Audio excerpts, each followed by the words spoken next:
Buenas tardes nuevamente para todos. Hoy en el bloque El Caso vamos a presentar esta causa de Walter Bauer y la tortura contra policías, porque un segundo juicio oral y público ya está llegando a su finalización después de 24 años de proceso. ¿Por qué? Porque esto inició en mayo del año 2000, luego del fallido intento de golpe contra el gobierno del entonces presidente Luis Ángel González Macri, un 18 de mayo del año 2000.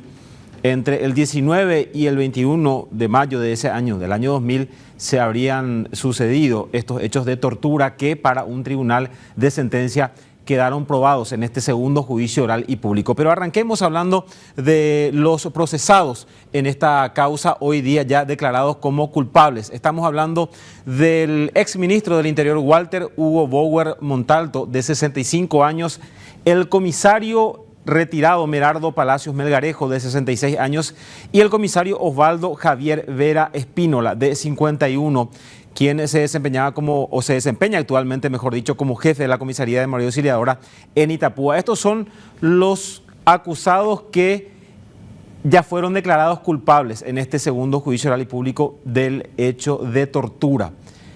Tortura cometida contra por lo menos 2 víctimas. ¿Y por qué hablamos de esta cantidad de víctimas? Porque son 2 los querellantes, los que llevaron a juicio junto al Ministerio Público a estas 3 personas acusadas y que hasta hoy día están en este proceso como querella. Vamos a mencionar quiénes son estas víctimas. Estamos hablando del entonces oficial inspector Jorge Luis López Sosa, que actualmente ya es comisario retirado, y el comisario principal Alfredo Cáceres González, también ya retirado. Estas son las 2 víctimas que están como que querella adhesiva en este proceso 24 años después de haber ocurrido estos hechos que, como les decía, quedaron probados, estos hechos de tortura, para un tribunal de sentencia, para este tribunal de sentencia específicamente en el segundo juicio oral y público.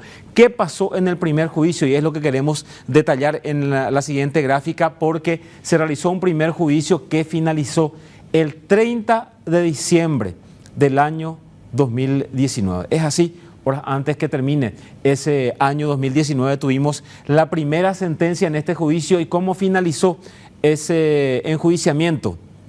Con la absolución por duda razonable de los 3 procesados. El tribunal de sentencia que estuvo a cargo de ese juicio fue presidido por el juez Carlos Hermosilla e integrado por Víctor Medina y Rosana Maldonado.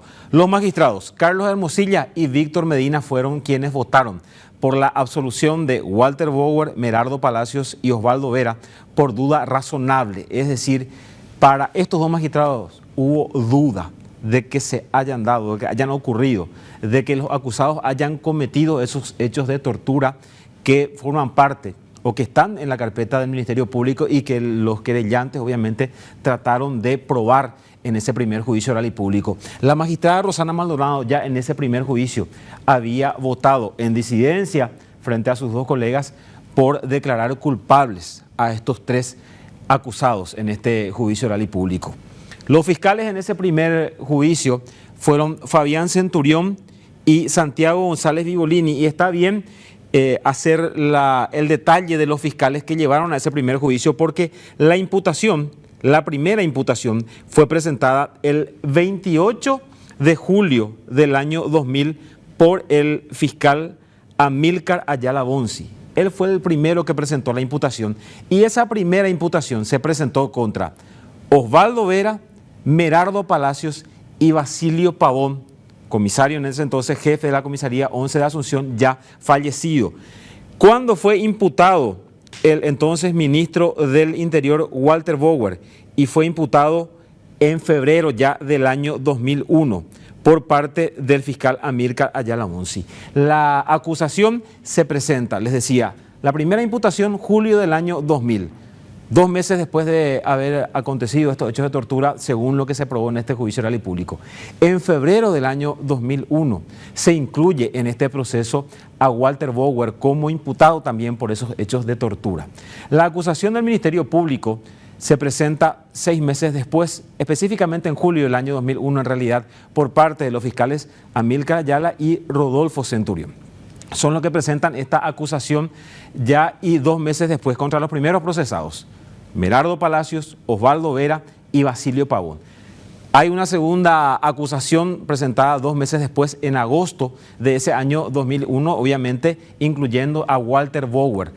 Allí se inició un poco todo este proceso. Año 2000, primera imputación, y por eso hablamos que 24 años después esto podría llegar a su finalización en este segundo juicio oral y público con un fallo que igual va a ser de primera instancia. Los fiscales entonces que en ese primer juicio representaron al Ministerio Público y que juicio que terminó con la absolución de los acusados, ¿qué hicieron? Presentaron apelación en contra de esa decisión en mayoría del Tribunal de Sentencia. Fabián Centurión y Santiago González Vivolini. ¿Qué ocurrió? Y allí vamos a la segunda parte de este primer juicio, por llamarlo de alguna forma. El 27 de abril de 2021, un tribunal de apelaciones, específicamente el de la tercera sala, integrada por los camaristas Cristóbal Sánchez, Viviana Benítez Faría y José Agustín Fernández, por acuerdo y sentencia número 22, anuló esta absolución de los acusados y ordenó, el Tribunal de Alzada ordena el reenvío del expediente para el nuevo juicio oral. La defensa ya ahí de los acusados, Walter Bauer, Merardo Palacios y Osvaldo Vera, presentan un recurso de casación ante la Sala Penal de la Corte Suprema de Justicia. ¿Y qué hace la máxima instancia judicial? También se expide sobre este proceso un tiempo después, estamos hablando de casi 1 año y medio después, el 26 de octubre del año 2022, a través del acuerdo y sentencia número 712, entonces la Sala Penal de la máxima instancia judicial, integrada por los ministros Eugenio Jiménez Rolón, Manuel Ramírez Candia y Alberto Martínez Simón, declaró inadmisible el recurso de casación que planteó la defensa de Merardo Palacios específicamente, y con esto se confirmó que lo que había resuelto la Cámara de Apelaciones en ese recurso planteado por los agentes del Ministerio Público, y se confirmó con esto el nuevo juicio oral y público. Juicio oral y público que inició, y vamos allá a nuestra siguiente placa, señor director, en febrero de este año. Un día sábado del mes de febrero arrancó este juicio que ahora está llegando a su finalización. Estamos hablando del 24 de febrero de este año, inicia este juicio oral y público, y la gente hasta cuestionó inclusive por qué se estaba iniciando un día sábado un juicio tan emblemático. Y allí tenemos que explicar un poco que nuestros tribunales de sentencia, sobre todo aquí en Capital, están sobrecargados de causas que llegan a juicio oral y público, y es por eso que hasta en día sábado se están haciendo los juzgamientos. Imagínense, inició un día sábado, 24 de febrero, y probablemente, por lo que están anunciando las partes, podría finalizar nuevamente un día sábado. Sí, este sábado 26 de octubre. En este juicio, en este segundo juicio oral y público, el Tribunal de Sentencia preside el juez Fabián Baicense e integran Laura Ocampo y Cándida Fleitas. Y estas dos magistradas realizaron un voto impecable en la explicación que dieron en el marco de esta primera parte del segundo juicio, y ya vamos a entrar a explicar por qué hablamos de una primera parte de este segundo juicio. ¿Quiénes son los fiscales que están hoy día representando al Ministerio Público? Sonia Sanguinés y Luis Chamorro, ellos son agentes de la Unidad Especializada de Derechos Humanos del Ministerio Público. Esta es la segunda parte de esta historia, porque estamos hablando del segundo juicio oral y público que está llegando a su finalización. ¿Y qué es lo que quedó probado para este tribunal de sentencia que ya les decía, en esta primera parte ya hubo una resolución, porque este juicio se dividió y vamos a explicar en qué consiste o por qué se dio la división? En esta primera parte se estuvo analizando la reprochabilidad de los acusados. Él les dice la reprochabilidad, si son culpables o no. Si los hechos que me trae el Ministerio Público y la querella, que explicamos son 2, se probaron realmente en el juicio y se pudo demostrar la culpabilidad de las personas acusadas. Y para este tribunal de sentencia, por unanimidad, los hechos fueron probados y la culpabilidad de estas 3 personas acusadas también. Ahí vamos, señor director, a nuestra siguiente gráfica. Hechos de tortura que fueron probados. Y esto no lo decimos nosotros, no lo digo yo, lo dijo el tribunal de sentencia. Explicación de las juezas Cándida Fleitas y Laura Campos, miembros de este tribunal de sentencia. Y vamos a mostrar las frases de las magistradas, señor director. Esto daba en su explicación la jueza Cándida Fleitas. Jorge López, entonces oficial inspector, hoy día comisario retirado, ya y que está como querellante, fue maniatado, vendado y golpeado por sus propios camaradas policías en la comisaría 11 de Asunción a cargo del comisario Basilio Pavón. Les decía, ya fallecido, por eso no está participando, no está como acusado en este juicio oral y público. Otro hecho, otra frase contundente de parte de estas magistradas al dar a conocer su fallo en la primera parte del juicio que declaró la reprochabilidad de los 3 acusados. En la sede de la Marina, Jorge López fue en la comisaría 11 y fue el 19 de mayo del año 2000. En la sede de la Marina, y esto ocurrió el 21 de mayo de ese año, el comisario Alfredo Cáceres fue arrodillado, le pegaron en el oído y le preguntaban constantemente quién financió el golpe de Estado. Y aquí un punto importante, para las juezas o para este tribunal de sentencia, explicado por las juezas, quedó probado que, ¿por qué fueron sometidos a estos apremios físicos los policías, los querellantes hoy día? Porque también para el tribunal quedó probado que otras víctimas de tortura también fueron lamentablemente golpeados o hay otras víctimas de tortura, mejor dicho. Y la intención de los hoy acusados junto a Basilio Pavón era sacarle información a Merardo Palacio, a Osvaldo Vera, a Alfredo López, mejor dicho, y a Cáceres, quién fue el que dio la orden de realizar el golpe de Estado, quién ordenó, quién financió eso. Le preguntaban constantemente a Jorge López, le preguntaban constantemente a Alfredo Cáceres y a las otras víctimas y mediante apremio físico trataron de sacarle esta información. Eso es lo que para el tribunal de sentencia quedó probado. Otra frase contundente, vamos a destacar nuevamente, señor director, dice: Merardo Palacios y Osvaldo Vera denigraron, y atiendan esto, denigraron a Alfredo Cáceres frente a Walter Bower. Le bajaron el cierre y le apretaron los testículos por 2 minutos, exigiéndole que diga quién financió y quién dio la orden para ese intento de golpe de Estado que terminó en eso, en un intento, porque fracasó aquello. Esto lo dijeron las magistradas al dar a conocer su fallo, al declarar la reprochabilidad de los hoy acusados. Dijeron además que los policías fueron denigrados para que cuenten, como les decía, por qué se sublevaron en contra del gobierno. No solamente querían saber quién financió, quién motivó, sino cuál era el motivo. Era la gobierno de Luis Ángel González Maqui Conrad. Estas frases extrajimos justamente de parte de la sentencia dictada por este tribunal de sentencia. Ahora vamos a la siguiente parte de nuestra gráfica, la otra gráfica. Y aquí vamos a lo que para el Ministerio Público o para el tribunal de sentencia, tanto el Ministerio Público como la querella logró probar. Porque cuando hablamos de tortura tenemos que hablar del artículo 309 del Código Penal original. Y decimos Código Penal original porque tenemos que hablar del Código Penal promulgado el 26 de noviembre del año 1997. Porque específicamente este artículo 309 que habla de la tortura fue luego modificado en el año 2011. Y esto es artículo primero, inciso primero del artículo 309, el que con la intención de destruir o dañar gravemente la personalidad de la víctima o de un tercero y obrando como funcionario o en acuerdo con un funcionario. Esto dice el inciso primero del artículo 309 que habla de la tortura.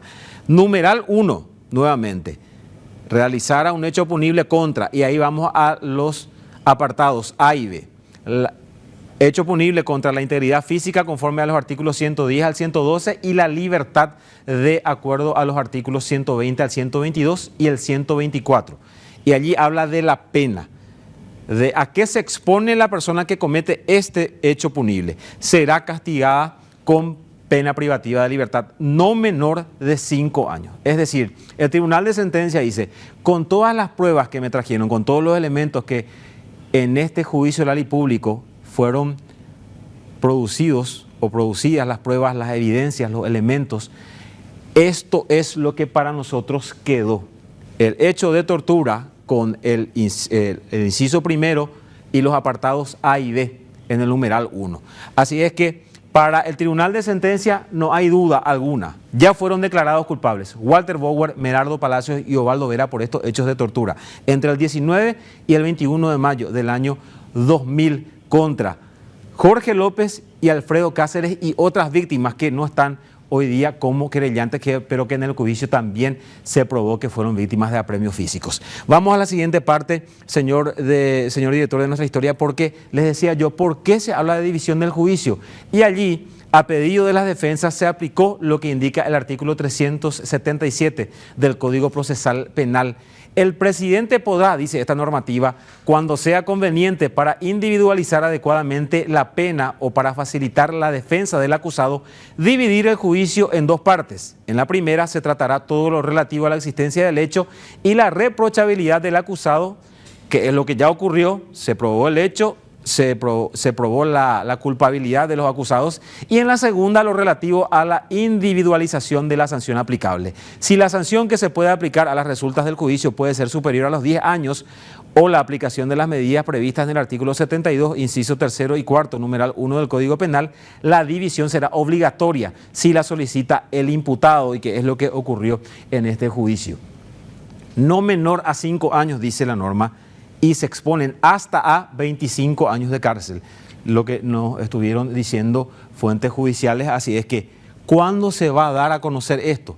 Este viernes 25 de octubre va a continuar el juicio oral ya en la segunda parte. Se inicia la segunda parte ya para analizar la pena que van a tener que cumplir Walter Bower, Merardo Palacios y Osvaldo Vera. Las partes van a ofrecer nuevamente pruebas, sobre todo la Fiscalía, del por qué está pidiendo o por qué va a pedir los años de condena que va a pedir para estas tres personas acusadas. Tenemos una última gráfica, señor director. La pregunta que nos hacen los lectores, los oyentes, los televidentes es por qué 24 años después recién se sigue haciendo esto, se puede tener una condena. Porque estamos hablando de un hecho que es la tortura, que es un crimen imprescriptible, no prescribe la tortura, y esto está en la ley número 3458/2008, que aprueba la Convención sobre imprescriptibilidad de los crímenes de guerra y de los crímenes de lesa humanidad. En el artículo primero dice esta ley: los crímenes siguientes son imprescriptibles cualquiera sea la fecha o en que se hayan cometido. Los crímenes de lesa humanidad cometidos tanto en tiempo de guerra como en tiempo de paz. En este caso estamos hablando de tortura, un crimen de lesa humanidad que 24 años después podría llegar a sentencia, y está en manos de este tribunal que preside el juez Fabián Báices, como le decía, integran Laura Campo y Cándida Fleitas. El viernes continúa, para el día sábado 26 de octubre se podría ya tener una conclusión, obviamente con el fallo por parte de este colegiado de sentencia. Walter Bower, la tortura contra los policías y dos personas acusadas más que podrían conocer o que conocerían ya este sábado su suerte en esta causa.